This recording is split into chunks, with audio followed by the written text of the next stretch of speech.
বিশ্বনবী বলতেন, আমার পরে যদি কেউ বিশ্বনবী হতো, আমার ওমর হয়ে যেত বিশ্বনবী।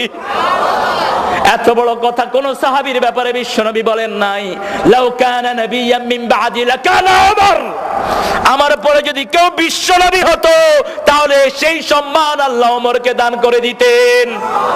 আবার ইসলামের ব্যাপারে সামান্য একটু ত্রুটিও তিনি বরদাস্ত করতেন না।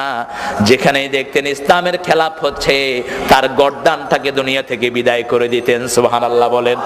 কোন মুনাফিক যখন ইসলামের সাথে বেয়াদবি করেছে, তার প্রতিশোধ নিয়েছেন সাইয়েদনা ওমর। সুবহানাল্লাহ বলেন।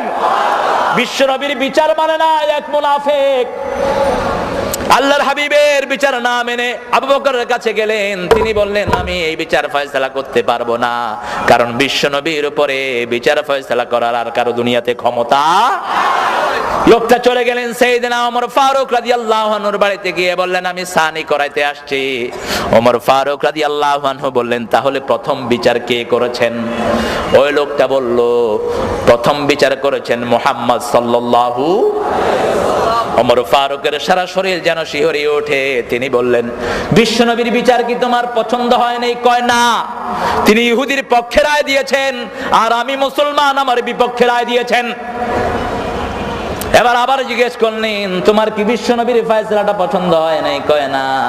কি করতে চাচ্ছ? কয়, ওমর আপনি একটা ফয়সালা দিয়ে দেন। ওমর বলেন, একটু বসো, আমি ফয়সালা দিতে হলে একটু ভিতরে যাওয়া লাগবে। ভিতরে থেকে খোলা তলোয়ার নিয়ে এসেছেন, এক কোপে শরীর থেকে গর্দানটা নামিয়ে দিয়েছেন।